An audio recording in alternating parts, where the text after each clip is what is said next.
ఇస్తా ఉంటాను, అందరూ పలుకుతూ ఉండాలి. అప్పుడు ఏం చేస్తాను చెప్పండి? ఏం చేస్తానమ్మా? చెప్పుకొని వెళ్ళిపోను నేను. వదిలిపెట్టే పనేలా ఈ రోజు వరకు భరించాల్సిందేనన్నా మీరు. వినకుండా వాళ్ళతో సహా పలకాల. ఏం చేయాలమ్మా? పలకాల. నేను చెప్పిన పాట పలకాల. పేతురు అందరూ నేను చదువుతాను, మీరు పలకండి. అందరు చదువు రాదు కాబట్టి. పేతురు, నీవెన్నడును నా పాదములు కడగరాదని ఆయనతో అనెను. అందుకు యేసు, నేను నిన్ను కడగని ఎడల నాతో నీకు పాలు లేదు. పలకండి. నేను నిన్ను కడగని ఎడల నాతో నీకు పాలు లేదు. పాలు లేదంటే సంబంధం లేదు. నీకు నాకేం లేదు. ఎప్పుడు సంబంధం? కాళ్ళు కడిగితేనేనంట. కడిగితేనే సంబంధం. కాళ్ళు అని కాదు, కానీ కడిగితేనే. చెప్పండి, ఏం చేస్తే? కాళ్ళు కాదు, కాళ్ళు మరి పక్కన పెట్టండి. నేను నిన్ను పలకండి. నేను నిన్ను కడగని ఎడల నీకు నాకు సంబంధం లేదు. గుర్తుపెట్టి ప్రార్థన చేద్దాం. దేవస్థానం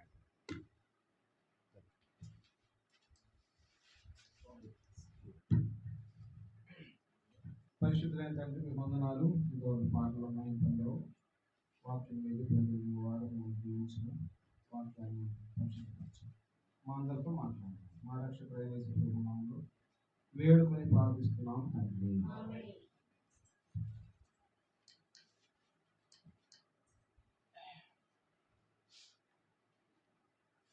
మనకందరికీ బాగా తెలుసు, ఈ ప్రపంచంలో ఏ మురికి పోవాలన్నా ఏం చేయాలమ్మా? చెప్పాలా? ప్రపంచంలో ఏం పోవాలన్నా అమ్మ వాళ్ళు వింటున్నారా? వింటలా వాళ్ళు అసలు ఇటు చూడట్లా, పట్టించుకోవట్లా. ఈ ప్రపంచంలో ఏది పోవాలన్నా సబ్బు, నీళ్ళు వాడాలి. ఫస్ట్ ఏం వాడాలా? నీళ్ళతోనే ఏం చేస్తాం మనం? కడుక్కుంటాం. కొద్దిగా మురికి అయితే దానికి సర్ఫు, ఇంకా బాగపోతే ఇంకా ఏదో డిటర్జెంట్ ఏదో పెట్టి, ఆడవాళ్ళకు తెలుసు, ఇంకా మొండి మరక మంచిదే ఇదని రకరకాలైనటువంటి మరకలు పోగొడటానికి మనము నీళ్ళని వాడతాం. ఏం వాడతాం? నీళ్ళని వాడతాం. మనకందరికీ తెలుసు, మన ప్రభుని ఎరగక ముందు కూడా మన పాపం పోవాలంటే ఆ నదిలో మునిగితే మంచిది, ఈ నదిలో మునిగితే మంచిది, అంటే పాపానికి పరిహారం దొరికిద్ది అనేది మనం ఆలోచించాం. అందుకే నదుల్లో ఏం చేస్తాం? వెళ్ళి మునుగుతాం. సముద్ర స్నానాలు ఏం చేస్తాం? సముద్ర స్నానాలు కూడా చేసి వస్తాం. ఏమనుకుంటున్నామంటే మనం నీళ్ళ ద్వారా పోయిద్ది అని అనుకుంటున్నాం. ఇక్కడ యేసు ప్రభు పేతురు దగ్గరికి వచ్చేసరికి పేతురు యొక్క శిష్యుల పాదాలందరికీ కడుగుతున్నాడు. ఎవరి పాదాలమ్మా? అందరి పాదాలు కడుగుతేసరికి పేతురు దగ్గరికి వచ్చాడు. వచ్చేసరికి పేతురు అంటున్నాడు, అయ్యా నువ్వు నా పాదాలు కడగొద్దు అంటున్నాడు. నా పాదాలు నువ్వు కడగటానికి నేను అర్హుణ్ణి కాదు, నువ్వు నా పాదాలు కడగరాదు అన్నాడు. యేసు ప్రభు వెంటనే అన్నాడు, నేను నిన్ను కడక్కపోతే నీకు నాకేం లేదు, సంబంధం లేదు. మనకు తెలుసు, పెళ్ళిళ్ళు అవుతూ ఉంటాయి. పెళ్ళిళ్ళలో బావార్ది కాళ్ళు కడగాలంట. దేనికి బావార్దే కడగాలి కాళ్ళు? అయ్యా సీను కడిగించుకున్నాను కూడా. నాకు కూడా దేవుని సరిగ్గా ఎరక్క ముందు పెళ్ళి అయితే మా బావార్ది నా కాళ్ళు కడిగాడు. ఎప్పుడు అంటే పెళ్ళి అయింది, దేవుని నమ్ముకున్నా కానీ అంత అనుభవం లేదు నాకు. అప్పుడు పెళ్ళి అయింది కొత్తగా. వాళ్ళు కడుగుతున్నారు, వీళ్ళు కడుగుతున్నారు, అప్పు గందరగాలాలు చేస్తున్నారు. అయితే దేవుని వాక్యం మనల్ని కడగటానికి దేవుడు చాలా సంగతులు పెట్టాడు. ఒక 7 సంగతులు చూద్దాం. ఏంటి అమ్మా? దేవుడు మనల్ని ఏం చేయడానికి? కడగటానికి చాలా సంగతులు పెట్టాడు. వాటిలో 7 సంగతులు చూద్దాం, సరేనా? మొదటిది చూద్దాం, యేసు మనకి ఏమేమి పెట్టాడు కడగటానికి. మొదటి యోహోను రాసిన పత్రిక 7 విషయాలు చాలా ఉన్నాయి మనల్ని కడుక్కోవటానికి. మొదటి యోహోను రాసిన పత్రిక 1వ అధ్యాయము. కడిగేది ఎందుకు? ఇంకోటి ఈ మాట మీరు తెలుసుకోవాలి ఫస్ట్, ఈ అంశానికి వెళ్ళక ముందు. ఎందుకు కడుగుతారమ్మా చెప్పండి? మీరు ఎందుకు కడుగుతారు? బట్టలు కడిగినా, బట్టలు అంటే ఉతకటం అంటాం, అంట్లు కడిగినా ఎందుకు? పరిశుద్ధపరచడానికి. ఇదేనికమ్మా? దేవుడు మనల్ని కొన్ని విషయాలు ఇచ్చాడు మనకు కడగటానికి, పరిశుద్ధపరచడానికి. వాటిలో మొదటిది చూద్దాం రండి. యోహోను రాసిన మొదటి పత్రిక 7వ వచనం చదవండి ఎవరైనా. 1వ అధ్యాయం 7వ వచనం. అయితే ఆయన వెలుగులోనున్న ప్రకారము మనమును వెలుగులో నడిచిన ఎడల మనము అన్యోన్య సహవాసము కలవారమై ఉందుము. అప్పుడు ఆయన కుమారుడైన యేసు రక్తము ప్రతి పాపము నుండి మనల్ని పవిత్రులుగా చేయును. పలకండి ఈ మాట. ఆయన కుమారుడైన యేసు రక్తము ప్రతి పాపము నుండి మనలను పవిత్రులుగా చేయును. మొదటిగా కడిగేది ఏంటిది మనల్ని? యేసు రక్తం. ఏం కడిగిద్దమ్మా? యేసు రక్తమే. యేసు రక్తం లేకపోతే మనం యేసు ప్రభుని నమ్ముకోలేము. మన పాపాలని ఏం చేసింది? అది కడిగిందనమాట. అందుకే యేసు అన్నాడు, ఇది నా రక్తము, అనేకుల పాపుల యొక్క పాప విమోచన కొరకై చిందించబడుతున్న నిబంధన రక్తం. కాబట్టి మనల్ని కడగటానికి దేవుడు మనకి ఆయన రక్తాన్నే ఇచ్చాడు. ఏమిచ్చాడు ఆయన? ఆయన రక్తం మన కోసం కార్చాడు. ఆయన రక్తం ఇచ్చాడు మన కోసం. అందుకే ఆయన రక్తం ఇచ్చి కొన్నాడంట, మనల్ని కడిగి కొన్నాడు. ఏం చేశాడు? ఇది నేను రక్తం ఇచ్చి ఆయా వంశంలో నుండి జనాన్ని కొన్నాడు, రక్తం ఇచ్చి కడిగాడు. ఇక్కడ అంటున్నాడు యోహోను రాస్తూ, ఏమన్నాడు? యేసు రక్తం మనం ప్రతి పాపం నుండి మనల్ని ఏం చేస్తుంది? మనల్ని కడిగి పవిత్రపరుస్తుంది. ఏం చేస్తుందమ్మా? కడుగుతుంది అన్నమాట. మొదటిది యేసు రక్తం, గుర్తుపెట్టుకుంది. ఏదమ్మా? యేసు. రెండవది చూద్దాం రండి. ఎఫెసీయులకు రాసిన పత్రిక 5వ అధ్యాయం. ఎఫెసీయులకు రాసిన పత్రిక 5వ అధ్యాయం 25వ వచనం చదవండి ఎవరైనా. ఉన్నారా బైబిల్ చదివేవాళ్ళు ఇక్కడ? పెద్దగా చదివేవాళ్ళు ఉన్నారు? లేకపోతే నేను చదువుకుంటా ఉంటే చదవండి. ఎఫెసీ 5:27.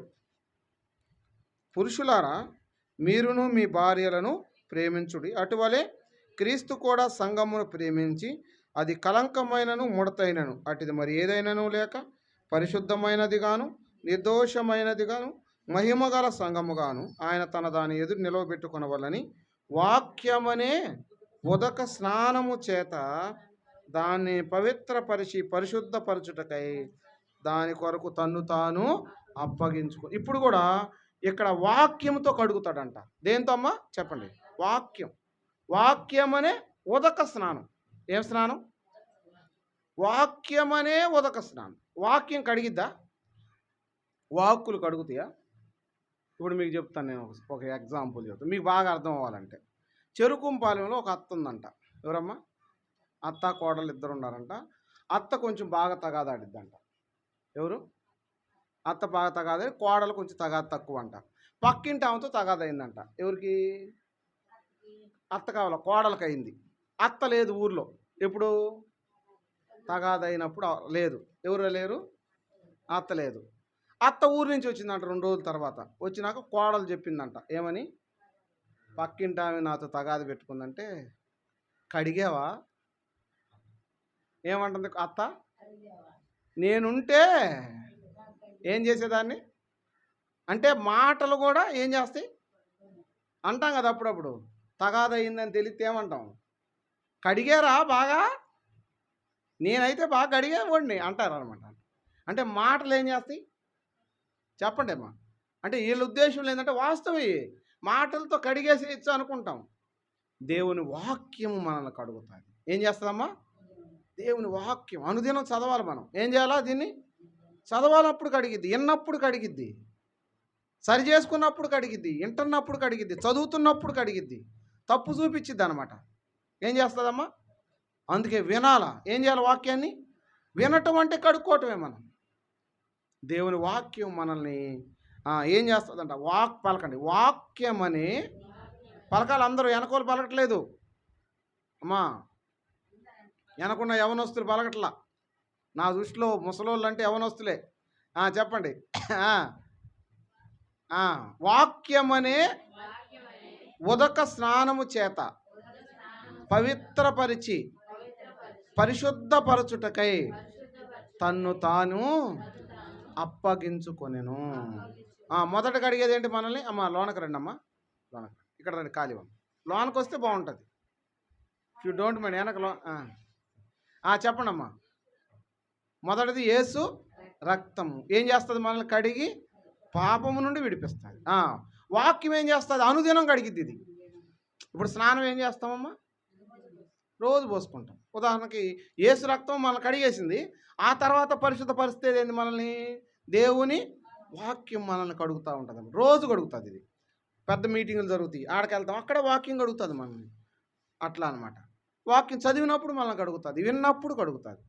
కాబట్టి వాక్యం అనే ఉదక స్నానం చేత కడుగుతాడు. మూడవది చూద్దాం రండి. తిమోతికి రాసిన మొదటి పత్రిక, తిమోతికి రాసిన మొదటి పత్రిక 4వ అధ్యాయము 4వ వచనం చదవండి అమ్మ.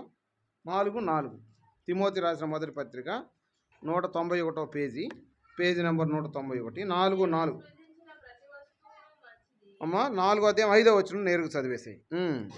ఎలాగనగా అది దేవుని వాక్యం వలనను ప్రార్థన వలనను పవిత్రపరచబడుచున్నది. పలకండమ్మ. వాక్యం వలనను ప్రార్థన వలనను పరిశుద్ధపరచబడుచున్నది. ఇప్పుడు మళ్ళీ కడిగేది ఇంకోటి ఏంటిదంటే ప్రార్థన కడుగుతుంది మనల్ని. ఏం కడుగుతుంది? ఇప్పుడు వాక్యం కూడా ఇందాక అయిపోయింది. వాక్యం ఇక్కడ వాక్యం అని రాశాడు. ప్రార్థన కడుగుతుంది మనల్ని. ఏం కడిగిద్ది? ప్రార్థన. ప్రార్థనలో ఏది కడిగిద్ది మనల్ని చెప్పాలా? ప్రార్థన కడిగిద్దా నేరుగా? ప్రార్థన ఎన్ని రకాలుగా ఉంటుంది? ప్రార్థన ఎప్పుడు కూడా నేరుగా యేసయ్యా నాకు అది అయ్యా అని అనకూడదు. ప్రార్థనలో గుర్తుపెట్టుకోండి. ప్రార్థనలో చాలా భాగాలు ఉంటాయి. మొట్టమొదటిగా ప్రార్థనలో ఫస్ట్ మోకరించగా ప్రభువా ఇంతవరకు కాపాడేవి నీకు వందనాలు, స్తుతులు చెల్లిస్తాం. తర్వాత ఆరాధన చేస్తాం, కృతజ్ఞత చెల్లిస్తాం, స్తుతులు చెల్లిస్తాం, ఆరాధన చేస్తాం, కృతజ్ఞత స్తుతులు చెల్లిస్తాం ప్రార్థనలో. తర్వాత ఏం చేస్తాం? ఒప్పుకోలు కూడా చేస్తాం. ఏం చేస్తాం? ప్రార్థనలు ఏం చేస్తాం? చేస్తాం చేయమా? ఏమని చేస్తాం? అయ్యా నేను తప్పు చేశానయ్యా, ఆ పొరపాటు చేశానయ్యా, ఆ మాట అన్నానయ్యా, ఆ చూపు చూశానయ్యా, ఇట్లా ఏం చేస్తాం మనం? ఒప్పుకుంటాం. ఒప్పుకోవటం కూడా ప్రార్థనలో ఏది కడిగిద్ది మనల్ని? ఒప్పుకోలు భాగం కడిగిద్ది. ఏం కడిగిద్దమ్మా? చూడండి, ఒక ఆయన ఒప్పుకుంటున్నాడు. ఎట్టా ఒప్పుకుంటున్నాడు? 51వ కీర్తనలో ఒక ఆయన ఒక అద్భుతమైన రీతిలో తాను ఒప్పుకుంటున్నాడు. చూడండి, కీర్తన గ్రంథము 51వ అధ్యాయము. తను తప్పు చేసిన తర్వాత తను ఒప్పుకోలు ప్రార్థన చేస్తున్నాడు. 2వ వచనం చదవండి. 51వ అధ్యాయం. నా దోషము పోవునట్లు నన్ను బాగుగా కడుగయ్యా అంటున్నాడు. చాలమ్మ. నా పాపము పోవునట్లు నన్ను పవిత్రపరచయ్యా అంటున్నాడు. కడగమంటున్నాడు. దేంట్లో? ప్రార్థన చేస్తున్నాడు. కడగయ్యా నన్ను. పలకండి ఈ మాట. నా దోషము పోవునట్లు నన్ను కడుగుము, నా పాపము పోవునట్లు నన్ను పవిత్రపరచుము. తర్వాత 7వ వచనం కూడా చదువు. 7వ వచనం. నేను పవిత్రునగునట్లు హిస్సోపుతో నా పాపమును పరిహరించుము, హిమము కంటే తెల్లగా ఉండునట్లు నీవు నన్ను కడుగుము. ఏమని అంటున్నాడు ఇక్కడ? చెప్పండి. ఇప్పుడు ఏంది ఇక్కడ మనల్ని కడుగుతుంది? ప్రార్థనలో ఒప్పుకోలు. అంటే ప్రార్థన మనల్ని కడుగుతుంది. ఎన్ని కడిగినాయి ఇప్పుడు చెప్పండి? యేసు రక్తం కడిగింది, వాక్యం అనే ఉదక స్నానంతో కడుగబడతాం, ప్రార్థనలో ఒప్పుకోవటం ద్వారా కడగబడుతున్నాం. చూసారా మనం కడుక్కోవటానికి ఎన్ని డబ్బులు పెట్టాక ఉచితం. ఎన్ని అయినాయి ఇప్పుడు? 3 అయినాయి. 4వది చూద్దాం రండి. కొరింథీ రాసిన మొదటి పత్రిక, కొరింథీలకు రాసిన మొదటి పత్రిక, కొరింథీలకు రాసిన మొదటి పత్రిక 7వ అధ్యాయము 14వ వచనం చదవండి. 14. ఇక్కడ 2 ఉన్నాయి. 14వ వచనం. కొరింథీ రాసిన పత్రిక 150వ పేజీ, పేజీ నెంబర్ 150, 14వ వచనం. కొత్త అవిశ్వాసి అయిన భర్త భార్యను బట్టి పరిశుద్ధపరచబడును, అవిశ్వాసురాలైన భార్య విశ్వాసి అయిన భర్తను బట్టి పరిశుద్ధపరచబడును. చాలమ్మ. ఎంత అద్భుతమైన బ్యూటిఫుల్ సంగతి ఇక్కడ చెప్పాడు అపోస్తలుడైన పౌలు. ఏంది అసలు ఇక్కడ చెప్పాడు? ఏ విషయం చెప్పాడు ఏమ్మా? అర్థం చేసుకుందాం మరొకసారి. అవిశ్వాసి అయిన భర్త ఉన్నాడంట. ఎవరమ్మా? విశ్వాసురాలైన భార్య ఉంది. ఎవరుంది? అవిశ్వాసి అయిన భర్త అంటే ఏం భర్త? ఆయన ప్రార్థనకు రాని భర్త, దేవుని నమ్ముకోవాలి, ఆయన ప్రభువుని ఎరగని భర్త. భార్య ఏమో ఎవరు? విశ్వాసి, మందిరానికి వచ్చింది, మంచి పవిత్రురాలు. ఆయన అపరిశుద్ధుడు, ఏడాడో తిరుగుతాడు. ఇప్పుడు ఎవరు ఆయన ఈమెను అపవిత్రపరుస్తున్నాడా? ఈమె ఆయన పవిత్రపరుస్తుందా? మళ్ళీ వాక్యం విన్నారు కదమ్మా, అర్థం చేసుకోరేంది? ఈమె యొక్క విశ్వాసం అతనిని పవిత్రపరుస్తాదే కానీ అతని యొక్క అపవిత్రత ఈమెకి అంటనే అంటదు. గుర్తుపెట్టుకోండి, దేవుని ఇంటిలో అన్ని పవిత్రములే. ఇప్పుడు నేను అపరిశుద్ధుని అనుకుందాం, ఉదాహరణకి నేను ఎవరిని, మీకు ఎగ్జాంపుల్ అర్థం కాదు, నేను అపరిశుద్ధుని అనుకుందాం. మందిరంలో ఉన్నవన్నీ పరిశుద్ధం, ఇది పరిశుద్ధం, ఈ వస్తువులు పరిశుద్ధం, దేవుని బల్ల పరిశుద్ధం. నేను వాటిని తాకటం వల్ల అవి అపరిశుద్ధం అవ్వవు. ఎవరిని తాకటం వల్ల? నేను వాటి వల్ల ఏమవుతా? అది గుర్తుపెట్టుకోండి. ఇక్కడ రెండు ఉన్నాయి కడిగే మనల్ని. ఒకటి విశ్వాసం మనల్ని పవిత్రపరుస్తుంది. ఏంటిదమ్మా? విశ్వాసం ద్వారా పవిత్రపరచబడకండి మాట. మనము దేవుని యందలి విశ్వాసము ద్వారా పరిశుద్ధపరచబడుచున్నాము. దేని ద్వారా? విశ్వాసం ద్వారా. రెండవది ఉంది ఇక్కడ. ఇప్పుడు నేనున్నాను అపరిశుద్ధుడిని, ఒక సహోదరుడు మా సంఘంలో పరిశుద్ధుడు ఉన్నాడు. ఎవరున్నారు? ఇప్పుడు నేను ఆ సహోదరుడు, అంటే ఇక్కడ అదే చెప్పాడు, విశ్వాసురాలైన భార్య అవిశ్వాసి అయిన భర్త కలుసుకుంటారు కదా ఇద్దరు. వాళ్ళు కలుసుకున్నప్పుడు అతని అపరిశుద్ధత ఈమెకి అసలు అంటదు, కానీ ఈమె పరిశుద్ధత మాత్రం ఆయనలోకి ప్రవేశిస్తుందంట. చూసారు ఎంత అద్భుతమైన సంగతి. కాబట్టి సహవాసం తెలియజేస్తుంది. ఇది ఏంటిదమ్మా? ఫెలోషిప్. అందుకే మనం ఎప్పుడు దేవుని పిల్లలతో కలిసి ఉండాలి. ఎవరితో? దేవుని పిల్లలతో కలవటం వల్ల మనము శుద్ధపరచబడము. ఇప్పుడు విశ్వాసము పవిత్రపరుస్తుంది మనల్ని, సహవాసము కూడా ఏం చేస్తుంది? పరిశుద్ధ సమాజ కూటాలు జరగబోతున్నాయి. ఏం జరగబోతున్నాయి? వేల మంది పరిశుద్ధులు వస్తున్నారు ఆడకి, వేల మంది పరిశుద్ధులు వస్తారు. ఇప్పుడు ఉదాహరణకి అవన్నీ పాలు అనుకుందాం. అన్ని పరిశుద్ధులందరూ పాలు అనుకుందాం. అపరిశుద్ధులు 10 మంది ఉన్నాం, నీళ్ళు అనుకుందాం. నీళ్ళు తీసుకెళ్ళి పాలల్లో పోస్తే ఏం కనపడతాయి? అదేందో కానీ 10 లీటర్లు నీళ్ళు పోసినా, లీటర్ పాలు పోసినా పాలే కనపడతాయి. పరిశుద్ధ ప్రజలకు అంత విలువ ఉందన్నమాట, గుర్తుపెట్టుకోండి. కాబట్టి మనం అందుకే ఎప్పుడు నేనేం చెప్తానంటే, ఎప్పుడు పరిశుద్ధులతో కలవటానికి ప్రయత్నం చేయాలి. మనం ఎవరితోమ్మా? మన సహవాసం అయితే, అందుకే అంటాడు మన సహవాసం దేవుని పిల్లలతో ఉండాలి. మనల్ని అసలు ఎందుకు పిలిచాడు? ఆయన సహవాసానికి మనల్ని పిలిచిన దేవుడు నమ్మదగిన వాడు. ఎవరమ్మా? 1 కొరింథీ రాసిన 1:9 ఉంటుంది అన్నమాట.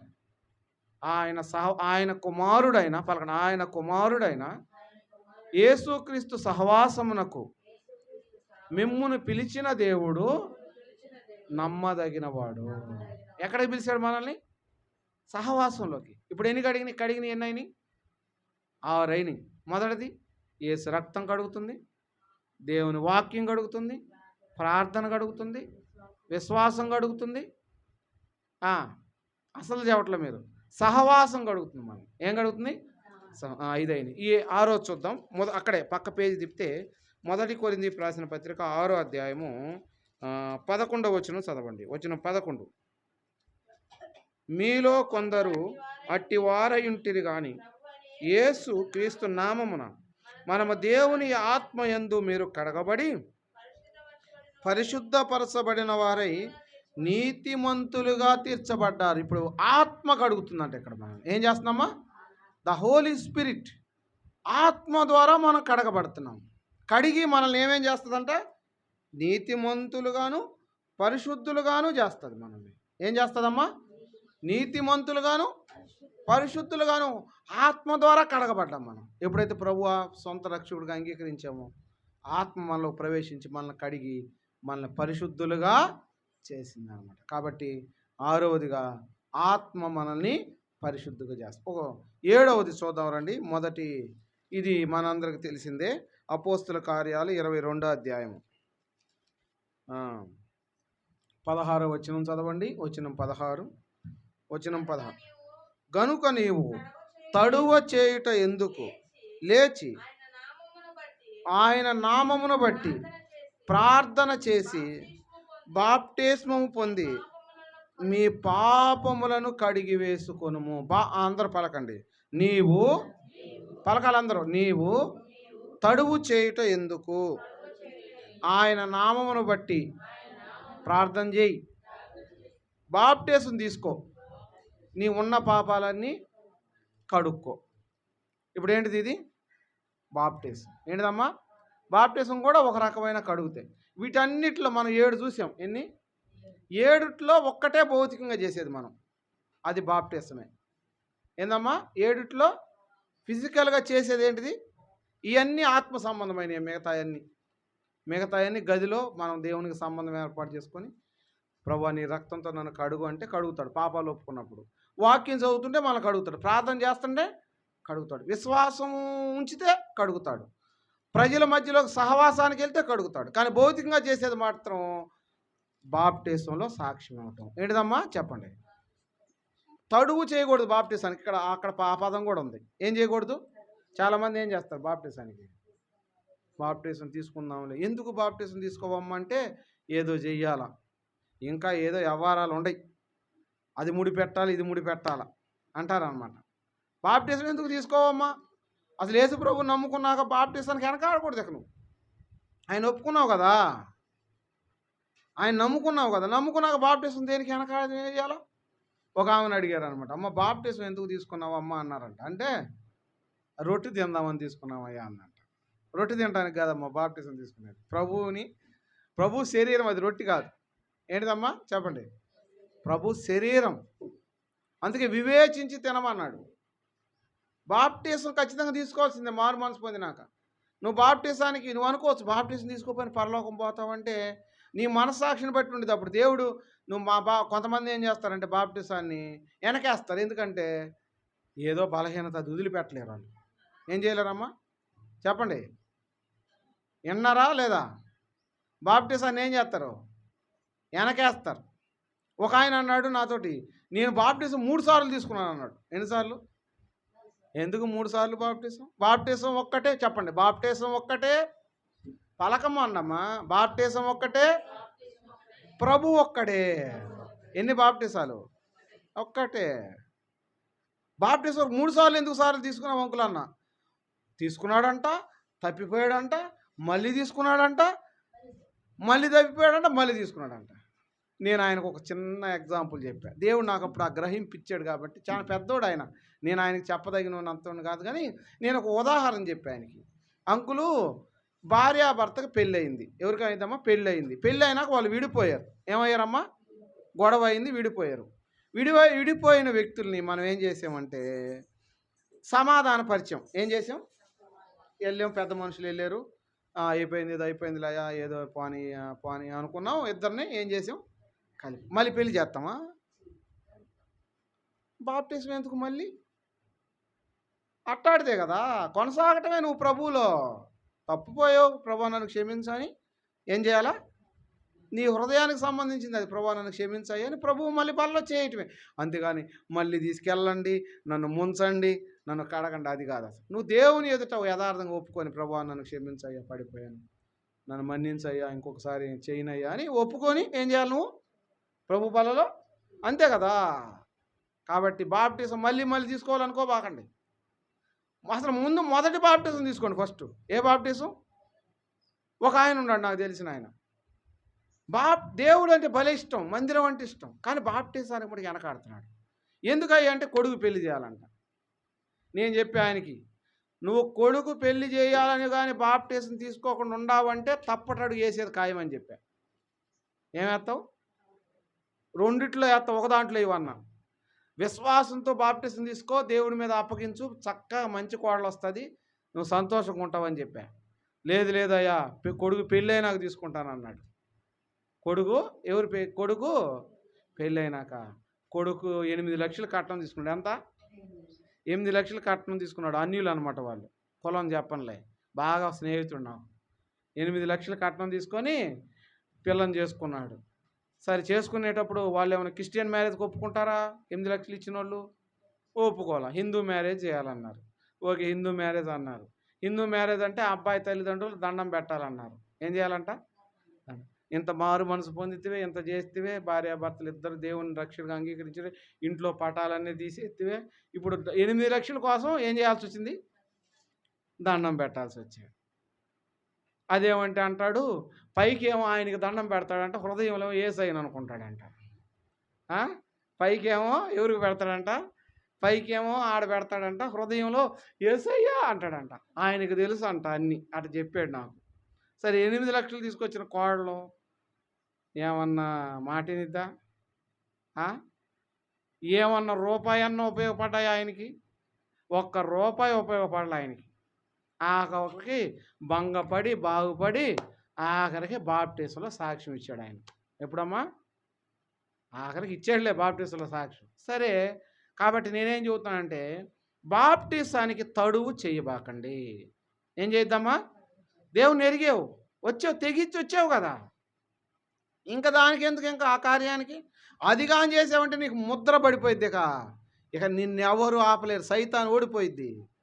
ఎప్పుడైతే బాప్టిజంలో సాక్ష్యం ఇస్తావో ఎవరు ఓడిపోతారు? సైతాన్ ఓడిపోయింది. ఇక నీకు సైతాన్ ఓడిపోయింది అనుకున్నది. ఇక అయిపోయింది, ఇక అయిపోయింది.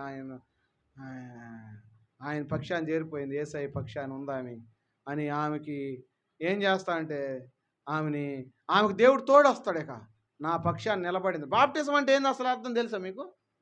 ఏమ్మా? బాప్టిజం అంటే ఏంది? రహస్య క్రైస్తత్వం లేదక. దేవుని ఎదుట, ప్రజల ఎదుట బహిరంగంగా నువ్వు ఒప్పుకుంటున్నావు బాప్టిజం తీసుకుంటున్నానని. నేను కోనంకి ఉంది పరిచర్యకి పోతే వాళ్ళు భలే చెబుతారు. అసలు వాళ్ళ మాటలు ఎట్టుంటాయో. బాప్టిజం తీసుకోవాలంటే అన్ని ఆటంకాలేనంట. ఇంట్లో వాళ్ళ భర్త ఆటంకం. ఒక ఆమె అయితేనంట బర్రెలు తోలుకొని వెళ్ళి, ఎడకు తోలుకొని వెళ్ళి, బర్రెలు తోలుకొని వెళ్ళి బాప్టిజాలు వద్దన్నాడంట వాళ్ళ ఆయన. బాప్టిజం వద్దంటే బర్రెలు తోలుకొని వెళ్ళి బర్రెలు నాడు తోలి వచ్చేసిందంట బాప్టిజం ఏంటని. మళ్ళీ మార్చుకోవడానికి చీరకూడలేదు. ఆ వంతునే మునిగిందంట, ఆ వంతునే వెళ్ళిపోయిందంట మళ్ళీ బర్రెలు కాడకి. ఆమె మంచి భలే ప్రార్థనా పర్రాలు. ఆటంకాలుండా అధిగమించాలి బాప్టిజం కోసం, గుర్తుపెట్టుకోండి. కాబట్టి బాప్టిజం మనల్ని కడుగుతుంది. పలకండి ఈ మాట అందరూ. నీవు తడువు చేయుట ఎందుకు? యేసు నామమున ప్రార్థన చేసి బాప్టిజం తీసుకొని నీ పాపములను కడిగి వేసుకొనము. అస్సలు ఆగొద్దు. నేను చెబుతున్నా, నీ హృదయంలో కానీ ప్రభు నీ హృదయంలో కార్యం చేసాడు, ప్రభుని నేను నమ్ముకున్నాను, నిశ్చేత వచ్చిన రోజు బాప్టిజానికి అసలు వెనక ఆడొద్దు. నేను చెబుతున్నాను ఏమ్మా? కాబట్టి బాప్టిజం అంటే ఏం లేదు, ఊరక ముంచుతారంటే ముంచటం అని అర్థం. ఏందమ్మా అర్థం? ముంచటం. బాప్టిజం తీసుకుంటే మరి నాకేందంటే నీకు చాలా ప్రయోజనాలు. బలలో చేయవచ్చు నువ్వు. అప్పుడు దాకా బలలో చేయటానికి అవకాశం లేదు. ప్రభువు బిడ్డను నిశ్చయించుకోవచ్చు. నేను బాప్టిజం తీసుకున్నానయ్యా. మీ ఇంట్లో వాళ్ళు నిన్నేమన్నా అడిగారు అనుకో, అయ్యా నేను ఆ పని చేయలేనయ్యా. ఒకళ్ళు బాప్టిజం తీసుకోకపోతే చేసేయి, ఏం తీసుకోలేదు ఇంకా అని నీ మనసే నీకు చెప్పిద్ది. నువ్వు అదే బాప్టిజం తీసుకున్నావు అనుకో, ఏం చేస్తా? అమ్మో తీసుకున్నాను భయం ఉండిద్ది నీకు. ఏదంటే చేయవేక, ఏదంటే చేయలేవు. చూసారా బాప్టిజంలో ఎన్ని ఉంటాయో? కాబట్టి బాప్టిజం వల్ల ఎన్ని ప్రయోజనాలు ఉన్నాయి. కాబట్టి దేవుడు మనల్ని కడగటానికి చూసేవి ఎన్ని పెట్టాడో చూడండి. చెప్పండి ఒకసారి వరుస పెట్టి. యేసు రక్తము, పలకండి. యేసు రక్తము మనల్ని కడుగుతుంది.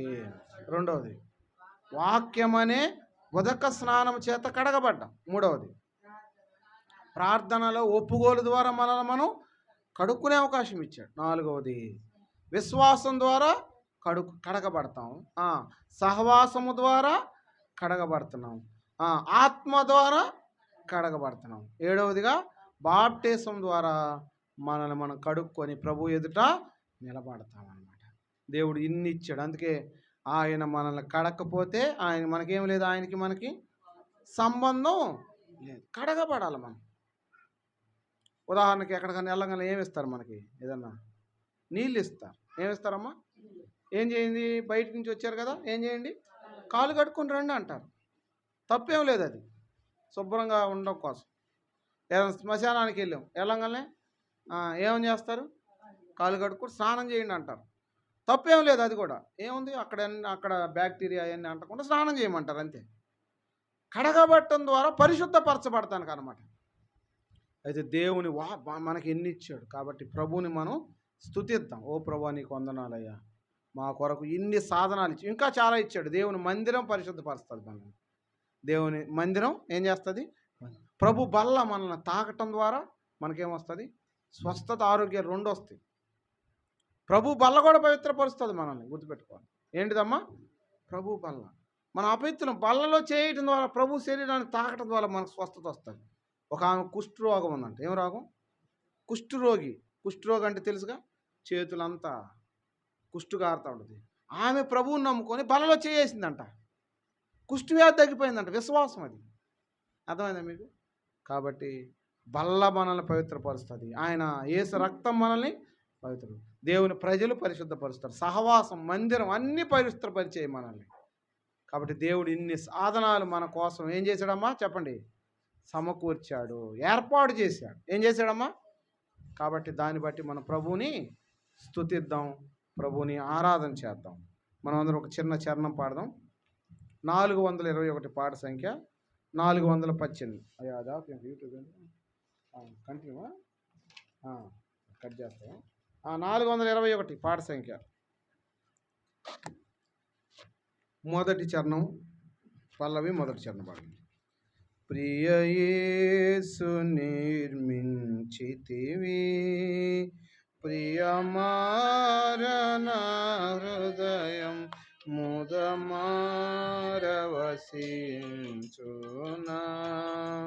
హృదయాంతరంగమున ముదమారవసించునా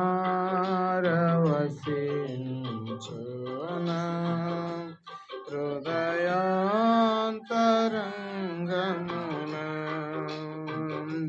నీ రక్త ప్రభావమున నాదోత హృదయాంబోన నీ రక్త ప్రభావమున నాదోత హృదయాంబోన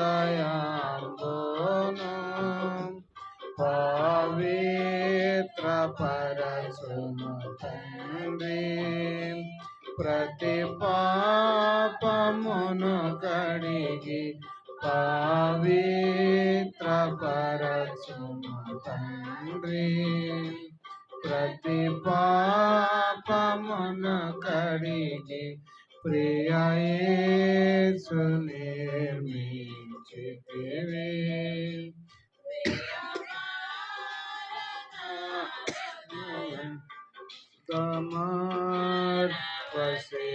సమర్పసించునా మూడవ చరణం.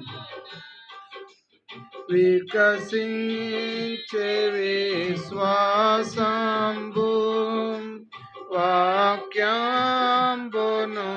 చదువగనే వికసించే విశ్వాసంబు వాక్యంబును చదువగనే రీతి నీదు దారి కోరి నడిపించుము చేరీతి నీదు కోరి నడిపించుము ప్రియ యేసు నిర్మించితివి ప్రియమారణ హృదయం ముదమారవసించునా